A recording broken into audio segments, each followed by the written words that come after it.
Welcome to the Painter Marketing Mastermind podcast, a show created to help painting company owners build a thriving painting business that does well over $1 million in annual revenue.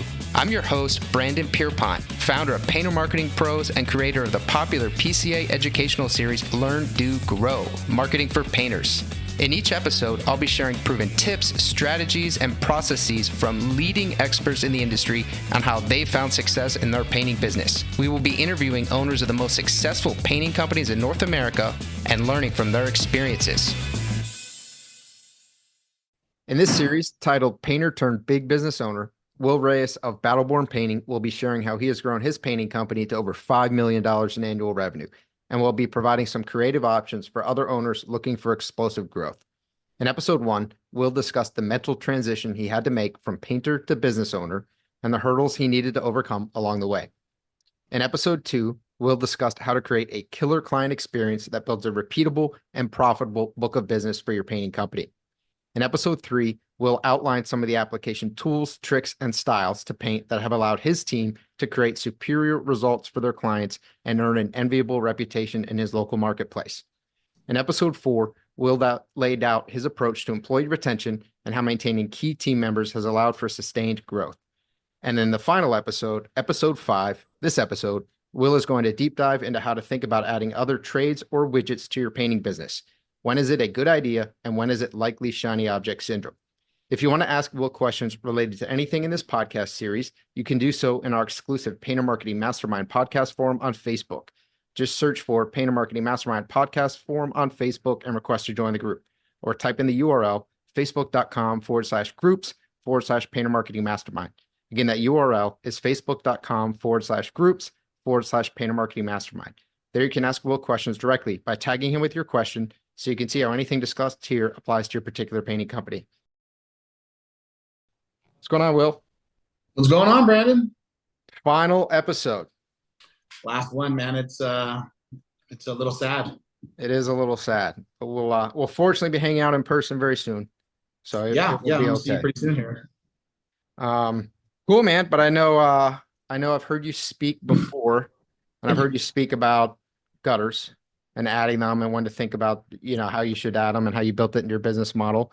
And I know that's a common question, right? Is like, well, should we add this? Should we add that? Should we even do full residential painting, or should we only do exterior? Should we only do cabinets? So I think this is a subject matter a lot of people have questions about.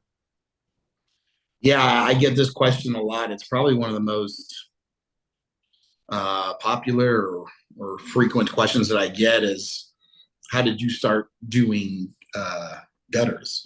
And most people, when they say, "Oh, what do you do?" I'm like, "Oh, I do A, B, and C." And they go, "Okay." They lump. I go, we do interior, exterior painting. We do cabinets. We do floor coatings. We do, gutters. And we're starting a nano coating business, which we're just kicking off next week, which is going to be pretty big. We've been selling it for last year, but we're going to really push into it now that we all have time. But when I say those things, people like to lump the cabinets in with the painting. They like to lump in the coatings with the paintings. Oh, you're doing it with a brush and roller and a sprayer. Okay, that's the same thing. And then all they hear is that, oh, you do gutters. Well, what's it going to take to do gutters? And so, the topic is like, are we adding in another trade, or are we adding in other widgets? And so for me, what we talk about is like, when you say, "Hey, you're a painting contractor," yes, I am. And they go, "Okay, oh, so you do cabinets and you can do garage floors." I'm like, "Well, no, I treat all these as separate things." So, for us, the cabinets falls under a widget, right? It's not really another trade. People that look for cabinet people that refinish, they usually look for painters. So it kind of falls under that same umbrella, but we treat it as its own baby. It's got its own budget, its own marketing, it's got its own crew. The cabinet guys don't paint, the painters don't do cabinets. So I try to educate people and go, well, hold on here. No, we run these separately, and so when they go, "Oh, okay." And then they go, "Okay." And then you did gutters. And I say, "No, we try doing floor coatings, and we treat that as its own complete separate entity. And that's its own trade as well. So it's not a widget, it falls under trade." So educating, re-educating, because a lot of painters think they can do floor coatings, and it's just not a feasible thing to do it right. And for the most part, what painters will do is they'll take, a garage floor, dump muriatic acid onto it, to etch it, and then clean it, dry it out, and they'll neutralize it, and then they'll coat it, and they'll flake it, and they'll be on to the races. And they'll get X amount of dollars for it. So it's not a great thing, but you can get by with it, but it's not really feasible.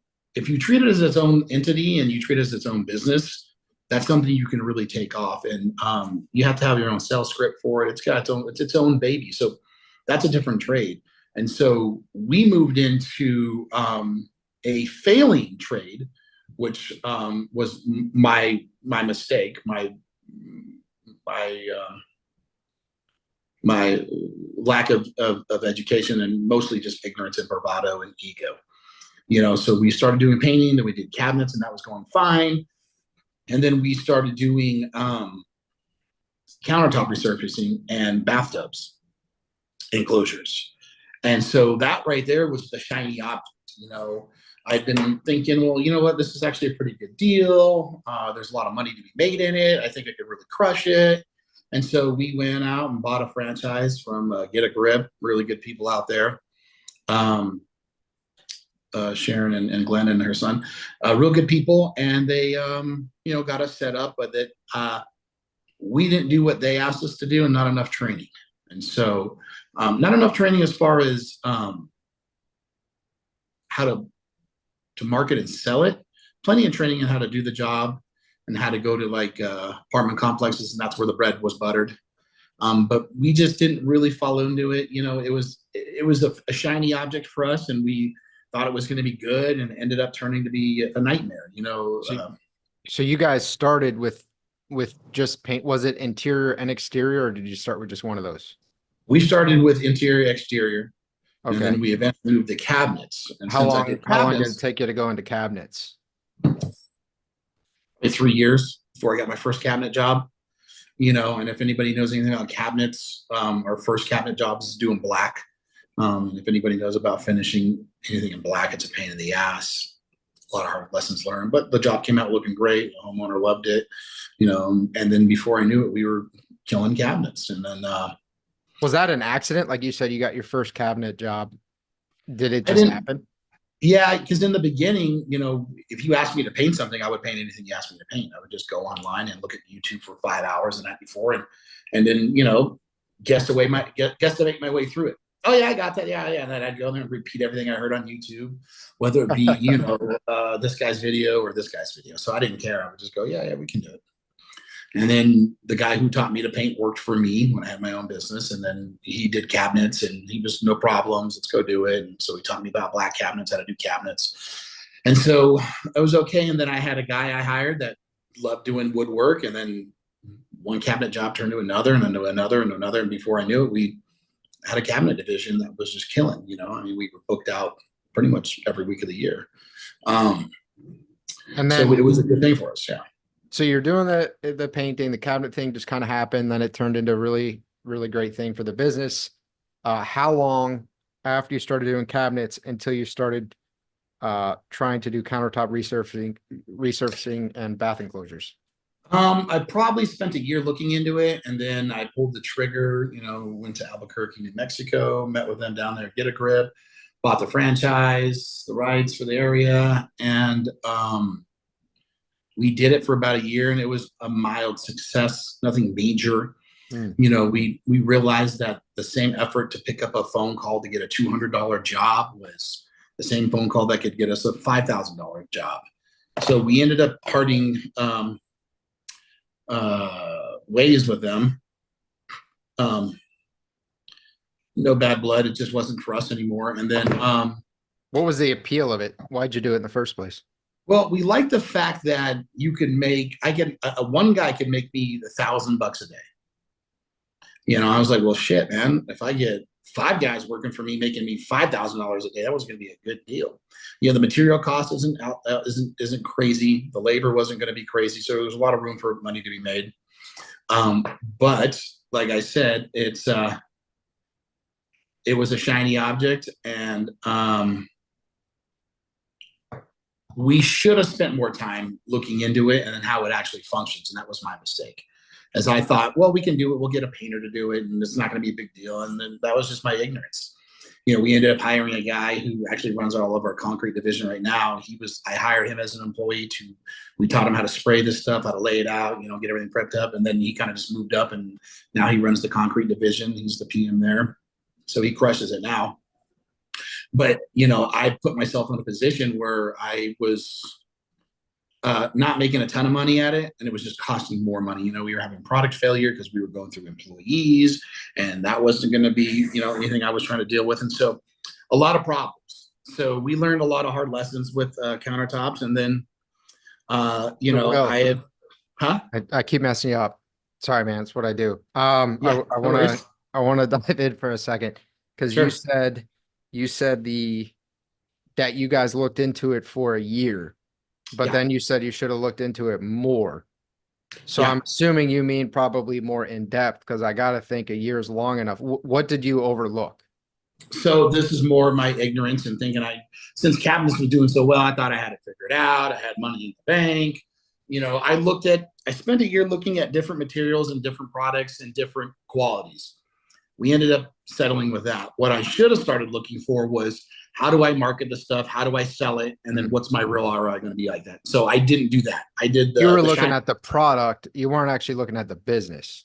Correct. I was looking at the shiny. When I heard, oh yeah, a guy makes $1,000, $1,200 a day, I was like, I got 10 guys working for me, man. They can be making me 10 grand a day. That's a fucking the math. So many work days in a year. Oh my gosh, this is it, man. I would be cleaning it. And I didn't look at the business side of thing. I was looking at the shiny side of things. So guys are out there and they're like, hey man, I want to do this or I want to do that. Yeah, it's shiny and it looks good. But unless you know how to run that business, you're going to have problems. And that's just like with cabinets. It's like, yeah, you can be a painter and do cabinets, but I would rather be a painter that paints and then a cabinet guy that does cabinets. So we learned a hard lesson there. And so since I started out doing floor coatings before I was a painter, I'd always looked at floor coatings back and forth, but we ended up deciding, to pull the trigger on floor coatings. This time I linked up with a company called Pentec. They're out of where's that at? Where's Minnesota?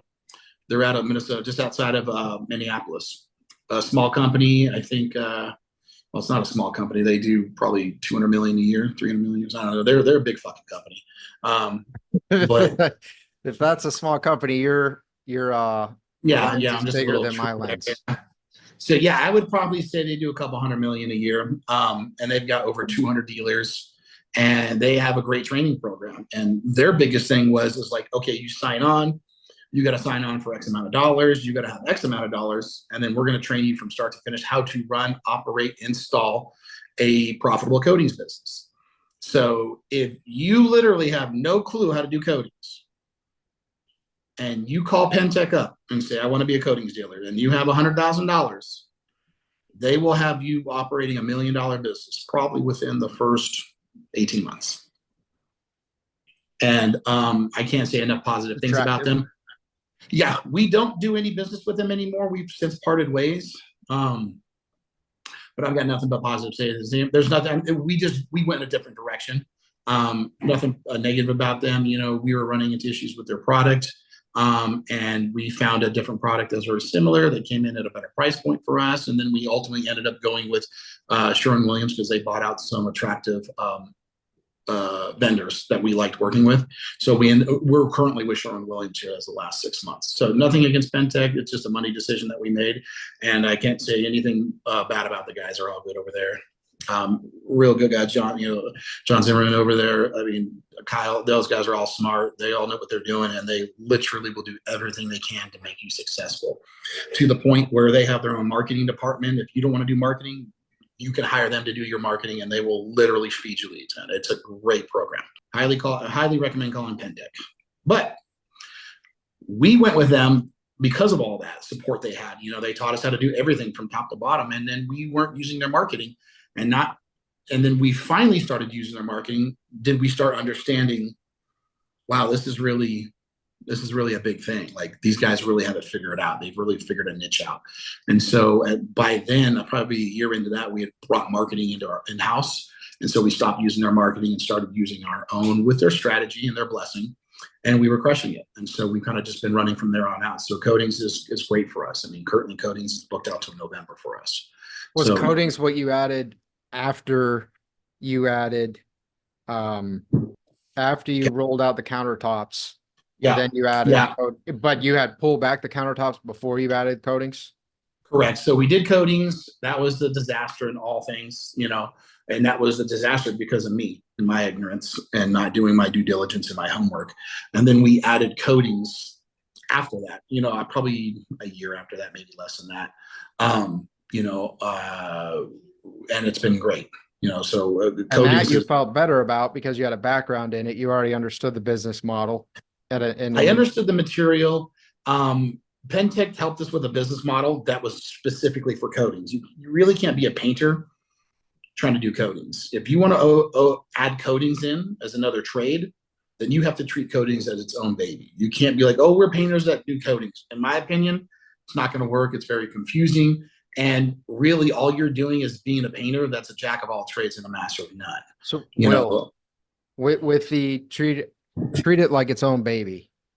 So I want to understand what that means exactly. Cause let's talk about, even cabinets and interior painting, right? A lot of times those two things are going to go hand in hand. So if we're running them almost separately as separate divisions, how does it work in terms of cross-selling, upselling, and the same thing could be applied to concrete coatings. How do you really treat those as separate entities? okay, so let me give you a great example. So for the painting side of things, we'll talk painting and coatings because they're two different things. So the painting and coatings, the coatings has its own website, its own email, its own EIN, its own marketing budgets, its own Facebook social. So it's not Battleborn painting. It's Battleborn Concrete Coatings. Okay. So it's its own baby. Same thing with the cabinets, and the same thing with the painting. What's the It's its own cabinets? Battleborn cabinet refinishing. So it's its own baby. And the same thing with the, now we do plenty of times cross promote those on each other's platform, but they essentially have their own marketing budgets and they keep moving forward with it. So, coatings budget isn't dictated upon the painting one and vice versa. So it's like we'll spend X amount for painting to get the leads that we need to come in, and then we spend whatever coatings needs. So we're like, if we don't go like, oh, well, we're short on coatings, so we can spend more money over here. No, we don't do that. So they have their own budgets, their own setup, and so they're their own. Do they have their own team members, or do you guys have some people that like in office? Yeah, the coatings guy only do coatings. The painters only paint. The cabinet guys only do cabinets. The gutters only do gutters. How about the in-office staff? The in-office staff is headquarters, so they coordinate it all. So we have two people answering phones. We have one person doing marketing, overseeing that kind of stuff, and then she comes down to her two people, and then we have the sales force that does the selling. And so currently, right now, for each trade, we have their own salesman. Although we do cross sell sometimes, but for instance, like Jason Phillips out there, Dad, he's one salesman can sell everything. But for us, it doesn't work like that. Our painters typically just sell paint. Our sales consultants for paint just sell paint. So you guys don't cross sell that much? We don't do it a ton because everything is running as its own entity. So if, for instance, and we'll eventually get there, but for the moment, for us, it wasn't feasible to train everybody on the different trades. And so we just kind of been running forward on it. Honestly, it's probably something we need to start doing sooner rather than later. But as of the moment, those people only sell what they sell. And I mean, we could, but let me give you an example. Like if we go to sell a gutter job, we'll go out there and then our gutter salesman go, hey man, you have to get these fascia boards painted or it's pointless. So a lot of times they'll shoot a price that they know is kind of like a general rule for a single story house for fascias, $1,500-$1,800 on a standard house, nothing under, nothing over 200 or 2,000 square feet. So they got a little leeway for that. So they'll kind of do those kinds of things. But in general, if it's a full house that needs to be repainted, they'll go, hey, we need to get one of the painting consultants out here for you. As a business person hearing all this, I'm super excited for you because you're already above 5 million. And I feel like you're sitting on really a golden opportunity, like really dialing in the cross-selling, upselling, using lists from the different entities for the other entities, Yeah. where you could stack a lot. Yeah, we are. You know, what I learned in the past was if I try to do too much at once, it doesn't end well. So I'm Sure. okay taking our time and kind of easing into it like a gentleman. And so that's why I say we treat it all as such. So our Yeah. new entity, Battleborn and Nanocoatings, that'll be full force here. It's already has a Facebook. It's already got an email. It's already got its own EIN. It's its own baby all ready to go. And so we just needed to pull the trigger. Our last thing is to shoot some footage that we can start promoting, and then we'll start selling it. And so that one is an easy one for us to sell because there's not a ton of technique in it. So anybody can sell that stuff because it's literally measure your width and your length and then times your pricing and you're off to the Yeah. races. So So you know, you treating it as its own baby. mhm. This, I guess, did you always do it this way? Did you kind of learn from trial and error, like, hey, these products are sold differently, this service is different? Because Yeah, obviously this well, is that's abnormal. This is an abnormal approach.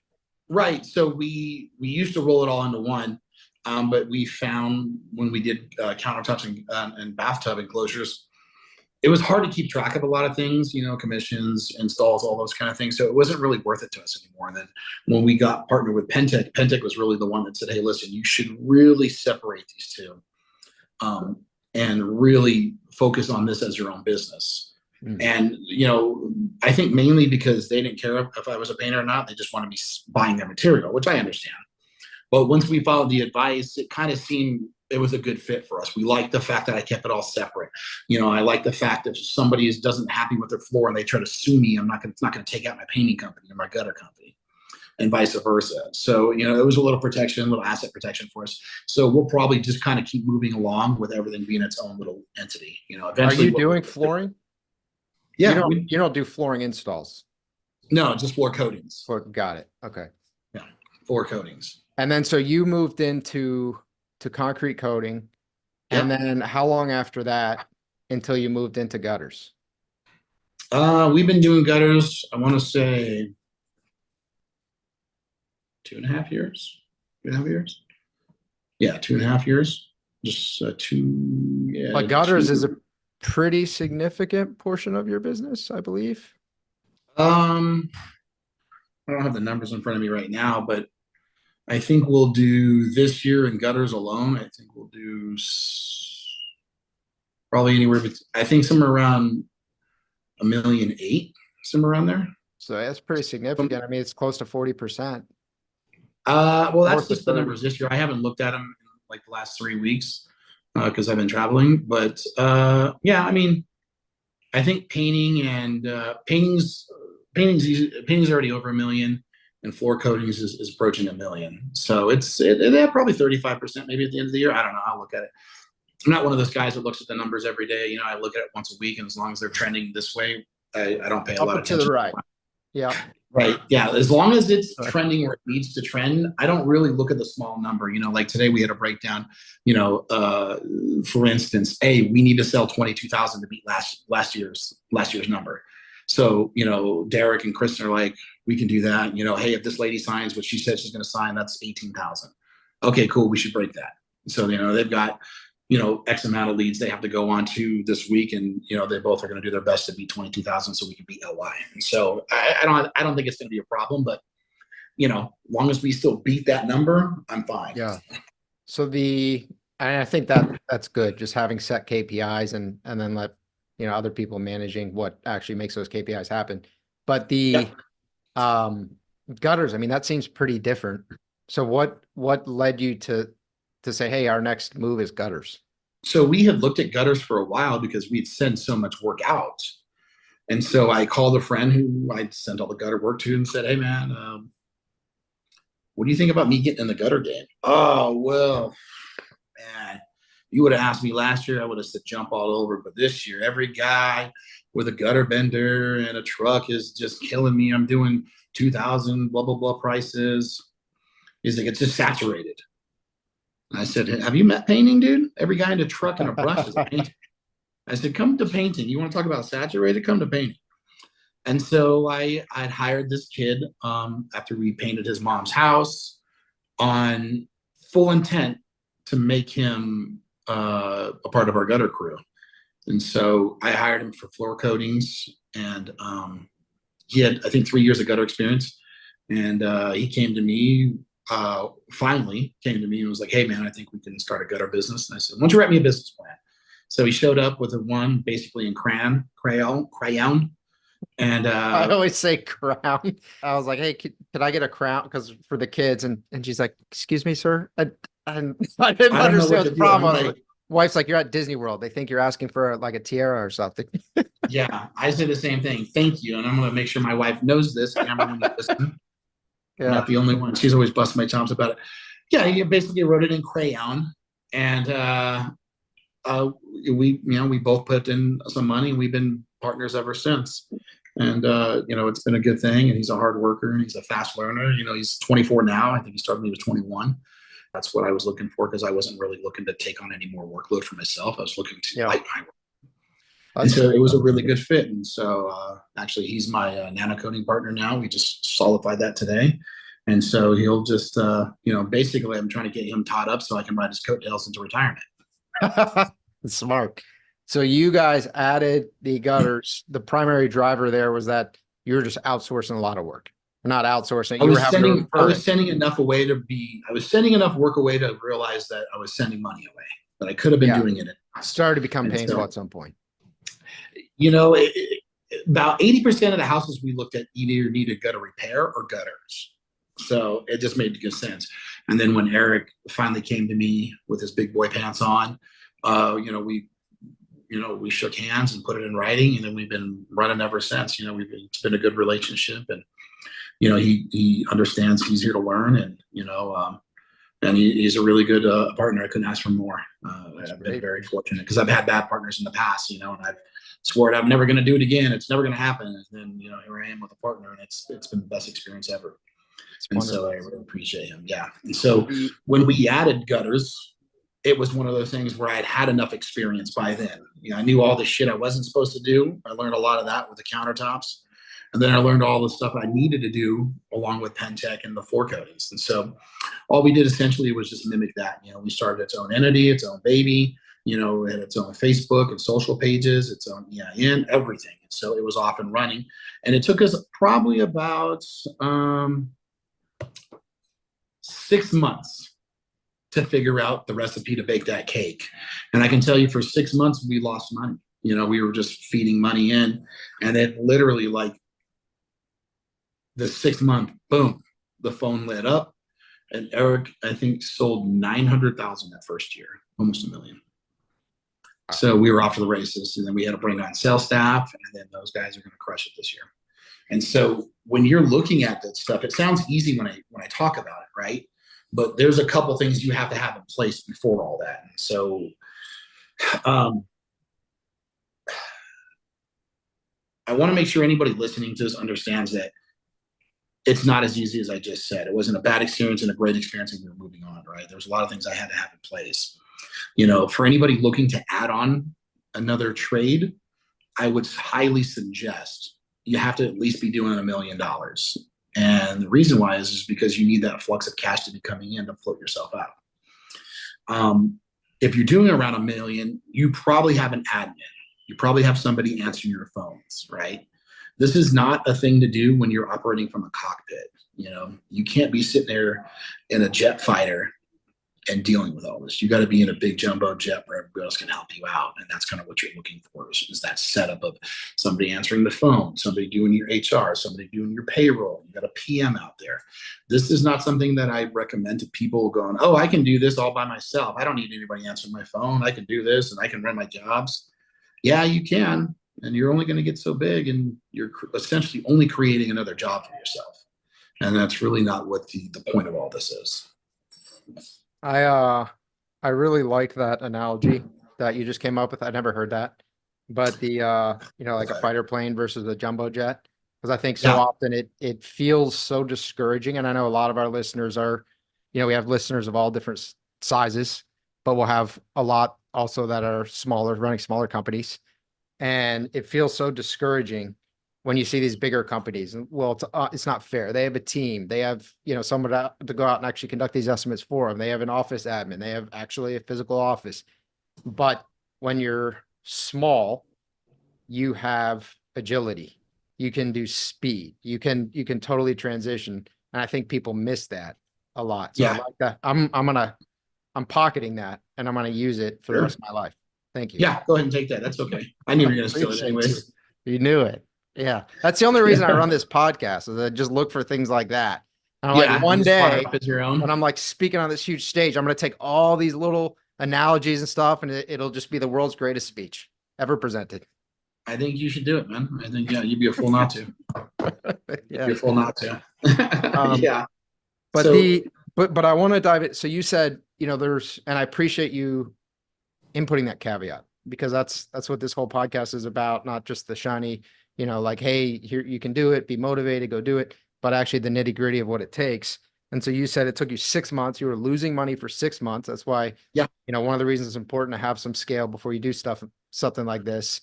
And yeah, you then, got to have the money for it, yeah, Well, the one of the things, and you'll probably appreciate this too, is that it took us 6 months to figure out the correct marketing approach sure. at it. Well, the You message, know, right? Who's your avatar? What's your messaging? What's resonant? correct. Oh, we put this out. It didn't do anything. We put that out. It didn't do anything. We tried this avenue. It didn't do anything. Marketing, there's a lot of testing that goes into it.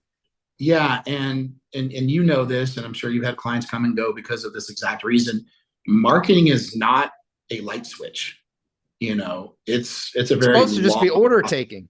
The sales and marketing, you eliminate the sales piece. It's just Let me marketing. just give a little blurb. If anybody's listening to this and they hire a marketing agency, I don't care who you hire. If you think it's a light switch, you're 100% incorrect. And if you think you've got it figured out after working with somebody after 6 months, you would be incorrect too. It's a literal day-to-day evolving monster. Our girl in the house does an exceptional job because she watches it every minute of every day. And if something isn't working, she pulls it and plugs something else in. So for anybody out there looking to hire a marketing company, or if you have in-house marketing, make sure that you have a realization that this is not a light switch, that you have to figure it out. And once you figure it out, you're going to have to figure it out again next week and the week That's after, right. and the It week after, and the evolves. week after. So let me just say that for marketing people that do Yeah, marketing, if it's anybody's listening to this or anybody that's looking to hire a marketing company, it is not a light switch, man. It is a process that never ends. for sure. So the 6 months, it took you guys 6 months to figure it out, and then it started really taking off. And you said there's a lot that people need to put. I guess what did you figure out? What for day zero, it's not you're sucking cash. Day 6 month, now all of a sudden it's printing money. What changed? The biggest thing was just finding who our client was. In our area, the average marketing company was charging $6 to $8. We charged double that. And so we really needed to, number Oh one, wow. educate. Number two, find the people that would want to buy our service. And we're not even the most expensive. We're actually the third most expensive in town. There's two other companies that charge 30, 40, 50, even 100% more than we do. And so we're not being the most expensive. So we had to really find out what was it going to take and who we needed to get in front of. And once we figured that out, which took 6 months, um, it's been nonstop. So at this point, we can either turn it up to if we need more business or turn it down when we don't. And so that's kind of what we do right now. How do So you we have deal with how do you deal with the separate entities? So painting and gutters being separate, but obviously you said 80% of the houses you paint need some kind of gutter work or gutter replacement. How do you deal with the cross sells there? so what will happen is if a PC sells a gutter job, which doesn't happen too often, if they sell a gutter job, we just write a check to the other business. Or then vice versa. If those guys sell a paint job, which is very rare, usually we'll send out another estimator, a project consultant, a bidder, whatever you want to call it. If we're doing one and they're like, oh, we got to get painting done, ASAP, they'll have somebody out within that house either that day or the next day. So they get top priority because we want to sign both contracts. So for instance, we just did one today where Kristen had to go out, turned out to be like a $15,000, $18,000 paint job. And then it turned out to be a $10,000 gutter job. Holy cow. So it was a good day. It's a good day. It was a good day. And so, that's too big for her to try to figure out. In a cookie cutter house, 4 sides of squares, she can measure that out and drop a price and be okay. Yeah, man, it's a great day. Mm-hmm. So then when people are looking at this, let's say someone's listening, they're like, okay, great, Will, I'm over 1 million, 1.2 million, 1.5, 1. Got an admin. I'm starting to have a little bit of help, and I want to potentially add gutters, or I want to potentially add cabinets or concrete coating. What's their kind of litmus test, or what kind of mental thought process should they be going through in terms of whether or not this is a good idea? Because the good idea is always gonna seem like, well, you're already in the house. A lot of these houses need that work, and therefore you Yeah. should add it. Versus, oh no, this is a shiny object. It's the countertop replacement, and it's gonna kind of screw me. Yeah. So for us, what we found out was, so for us, it's like dollars, right? It's dollars to donuts. So we realize the phone ringing, if we have an office gal pick up that phone and that's a $200 job, that could easily be a $5,000 job. So that was a big reason why we got rid of cabinets or a countertop resurfacing, because every time the phone would ring, it might be a $250 job, but I'd have to do, 20 of those to replace one garage floor. So what's your time worth? Now, I do know guys that do countertop resurfacing, they crush it, and that's all they do because they don't have any time for anything else. For us, it just wasn't feasible. So you got to ask yourself, what's your time worth? For us, garage floors was worth our time, and countertops and bathroom enclosures weren't worth our time anymore. So like the ticket value, like what's the average sales price? Correct. And have it be high enough. Was it in our wheelhouse? Was it something that we could, an easy crossover? Could I cross train some guys over, then ease them in? And that's what we did. We had guys that was doing the countertops and the enclosures, and then I made Luke slip into doing floor coatings and taught him up and learned him up. So he became a master of that. And then it was easy. It was an easy transition because all the countertop material is all 2 parts, and you got to work with thinning it down and rolling it out and then shooting it on. Same thing with floor coatings. You got to roll it on, mix it 2, 3 parts, whatever it's going to be, and then roll it on, and then look for your bake times. So it was an easy crossover for Luke. He just was on his hands and knees as opposed to standing up. So that was a great transition for us. We saw that there was plenty of call for people to get their garage floors done. And so that's what we did. We knew there wasn't a company in town doing it like we wanted to do it. So that's where it was at. Same thing with gutters. As we looked around, we realized that there were gutter companies in town, but no one was doing it like we were doing painting. No one was doing garage floors like we were doing painting. Like we paint your house in a day. Garage floors typically in this town, 80-90% of the companies take 2 days. We were doing it in a day, And so we leaned into that. Same thing with our gutters. Gutters, if you're not in the gutter business, you don't know how long gutters take to install. But that's what we sell. Hey, we'll get your gutters done in a day. Okay. People love it. So 95% of our workload gets done in a day. So that's a super important point, and I wanna make sure we don't gloss over that, because you're saying, I know there are some companies that are charging more, but you're going out, you're doubling the price of the average quote. So that means if they're getting multiple quotes, yours likely seems very high. But you have a true competitive differentiator that's saying, hey, we're gonna get this completed for you in 1 day. Yeah, well, we have that, when we show up, the people are in uniform, there's a bunch of things that add into that. And we've talked about in the past podcasts of like how important it is to have your vans wrapped, how important it is to have your crew, in a uniform so people understand, because that's what makes people safe. You've got Mrs. Jones over there with her 2 girls. You don't want a guy showing up in ratty clothes, dirt all over him, cigarette hanging out of his mouth. So we sell that as well too. When someone calls up and says, well, they're doing half the price. Well, we're asking like, okay, well, are you okay with us doing half the work? Well, no, I want what you guys do.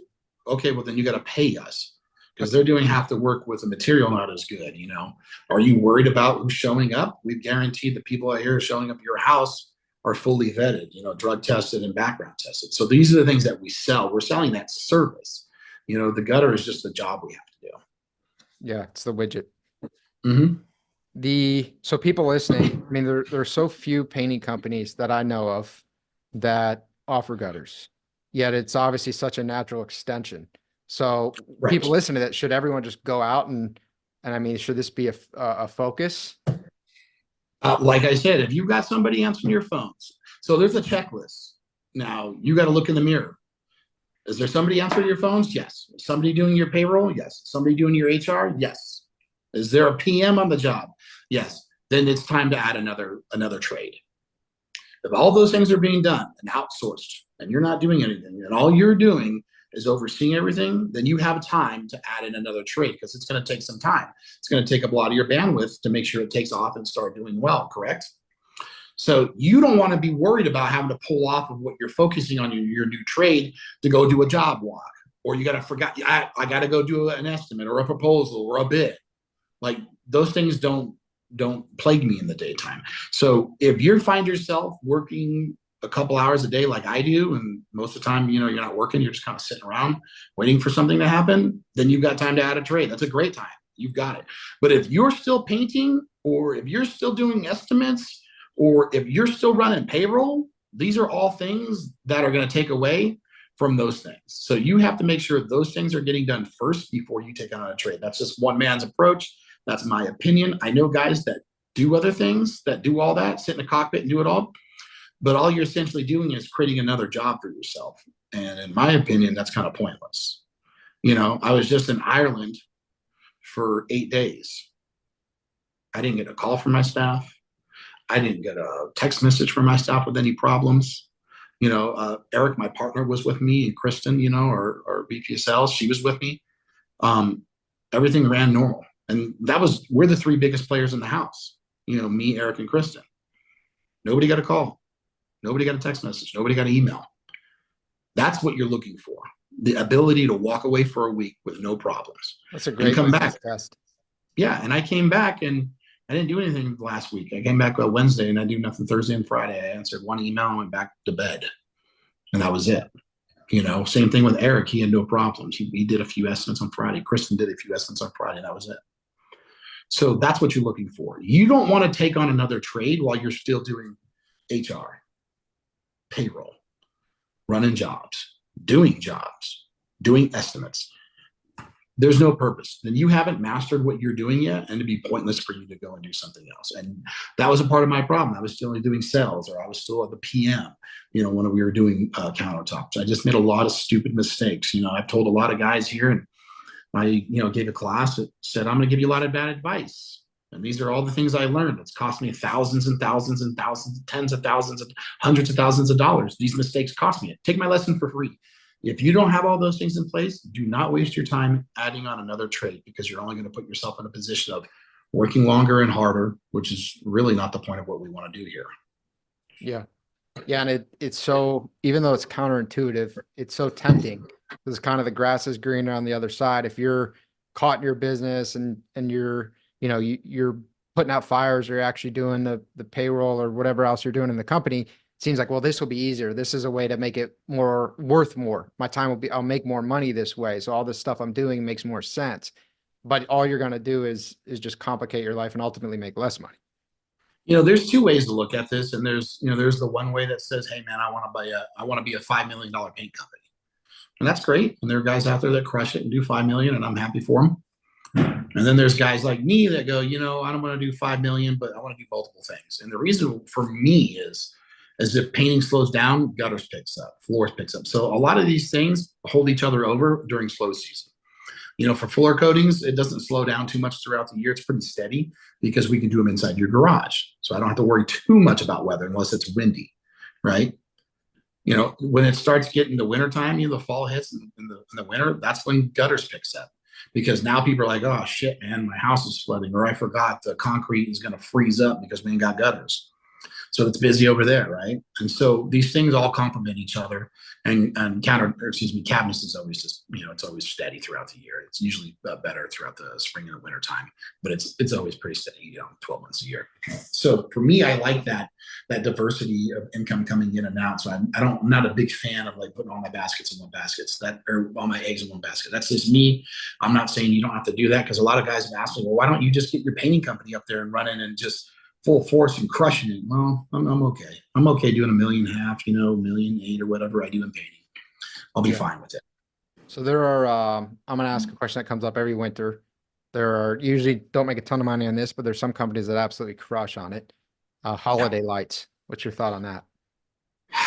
I mean, I know 2 guys that do holiday lights and they both crush. I think probably the one that stands out the most is Colby Davis. If anybody was at PCA last year or this last, I mean, Colby's there. He had a little stand, and he's crushing it right now. You want to talk about a hero in painting? If anybody wants to follow anybody, uh, look up Colby, man. Colby's a stud, man. He's a rock star. He's really doing things right, man. He got all his eggs lined up, and he's really crushing it. I think lights is a great thing. We explored it in the beginning, probably 5-6 years ago. We looked at it and explored it. At the time, it wasn't a good fit for us because we didn't have any place to store everything. And so we since have a big warehouse now, a shop. We might look at it again, but I think Holiday Lights is a very cheap way to get in to make a lot of money. I think I think you should absolutely do it. If you got nobody in your area, do it. We have like 6 or 7 guys in our area do it. So I don't know if we have a saturation issue. We haven't looked at it enough.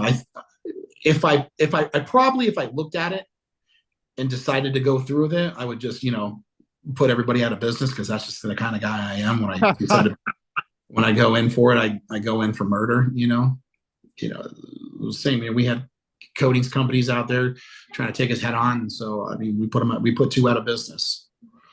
And so I'm just that guy, the people that work for me are more important than the people that work for you. I'm sorry to say that out loud. Maybe some people don't like that, or, the sun's for everybody and there's enough business for him. Man. Well, you know what? Cool for you, man. Great story. But I'm going to worry about me and my people here, and the people I call family, number one. So I'll put you out of business at my place. You could take their employees under your wing after you put them. There's a lot of that's happened too. We've had a lot of redcoats come on through and, bleed our colors after a while. So okay, Holiday Lights, I gotta assume, and I don't know what the stats are here, but I mean, that's a recurring business model right there. You're right. You're going to create relationships with the homeowner. You do a great job. Now, all of a sudden, you keep in touch with them a little bit over the week. You don't have to win that business over and over again. It's going to happen every year, unlike painting, which might be every few years. Yeah, typically the people that have you do their decorations for their lights, those people aren't worried. They're not a big income flux. They have money for that, so they're usually going to have that stuff done every year. Another good trade to bring into your house is soft washing. Pressure washing. That's another great one. I think that's. There's just so many different things you can do to bring into the fold that do well. I think those are the top 3 that I think, soft washing, pressure washing, lights, and gutters are probably the 3 easiest things to get into with X amount of cost. People ask me, hey man, what do you think about floor coatings? Because it sounds attractive, and it's, oh, well, I'm a painter, so I can do floor coatings. Yeah, you probably could, but to do floor coatings right is not cheap. You got to buy a truck, a grinder, a generator. It's not easy. It's not cheap. I mean, for us, it was about $100,000 to get started, to buy all the equipment, all the trucks, and transport it. So, gutters, you can be into gutters pretty cheap. $25,000 to get you a gutter bender and a trailer, and then you have a truck to pull it. You can be into that pretty cheap. And then lights are just buying your lights. You got to store them every year, but not too crazy. How about the profit margins between those 3 businesses? And I would imagine soft washing is pretty strong. For us, and I know other gutter companies, we're part of the gutter community as well.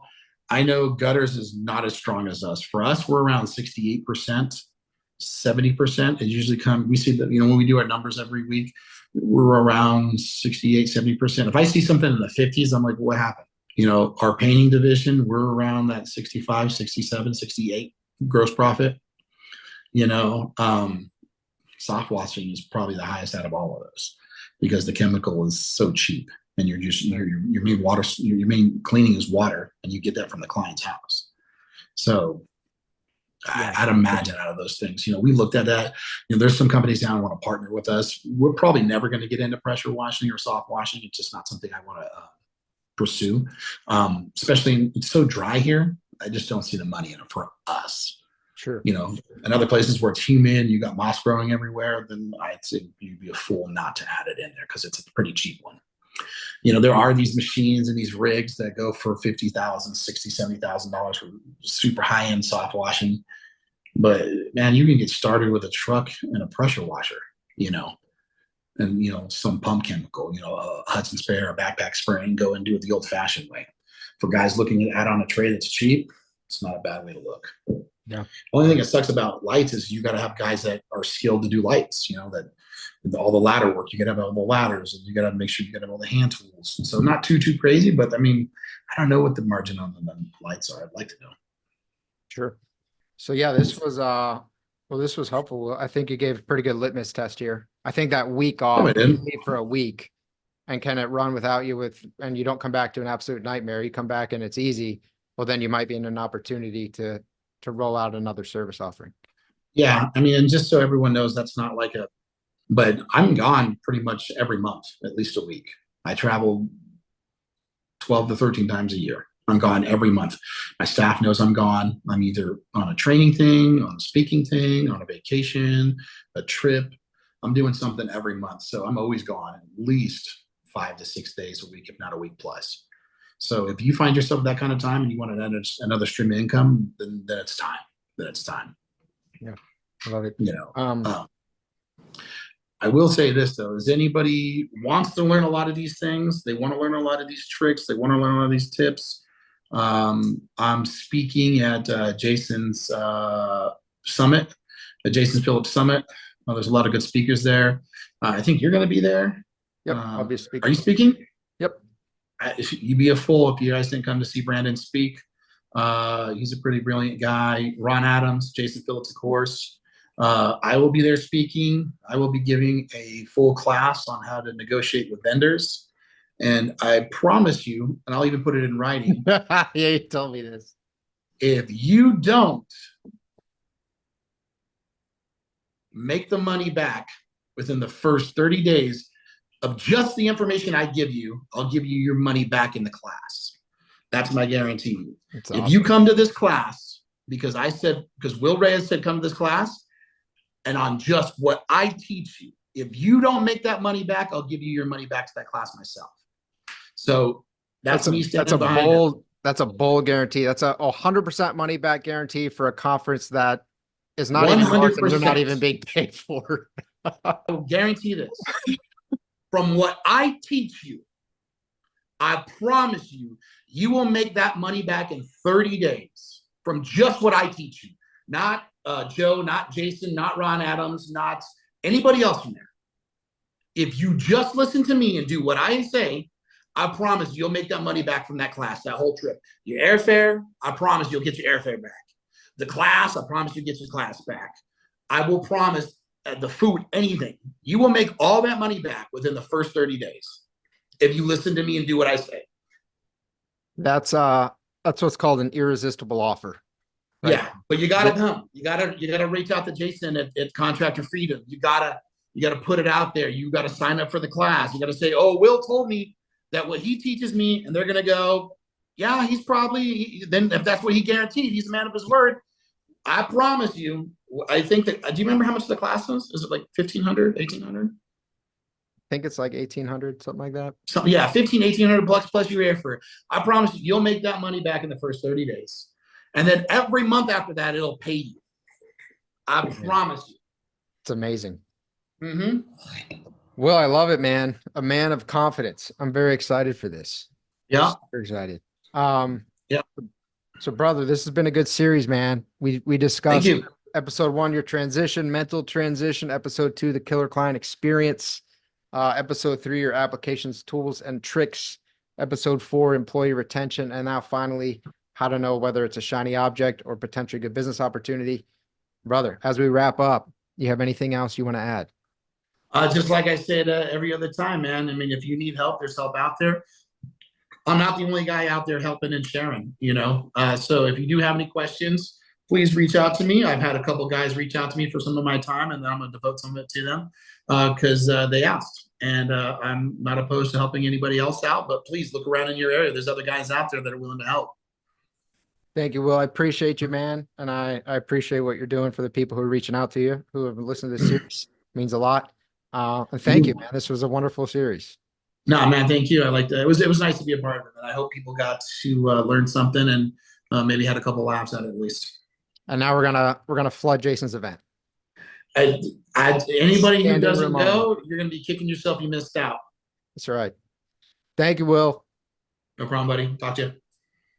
If you want to learn more about the topics we discussed in this podcast and how you can use them to grow your painting business, visit paintermarketingpros.com/podcast for free training, as well as the ability to schedule a personalized strategy session for your painting company. Again, that URL is paintermarketingpros.com/podcast. Hey there, painting company owners. If you enjoyed today's episode, make sure you go ahead and hit that subscribe button. Give us your feedback. Let us know how we did. And also, if you're interested in taking your painting business to the next level, make sure you visit the Painter Marketing Pros website at paintermarketingpros.com to learn more about our services. You can also reach out to me directly by emailing me at brandon@paintermarketingpros.com, and I can give you personalized advice on growing your painting business. Until next time, keep growing.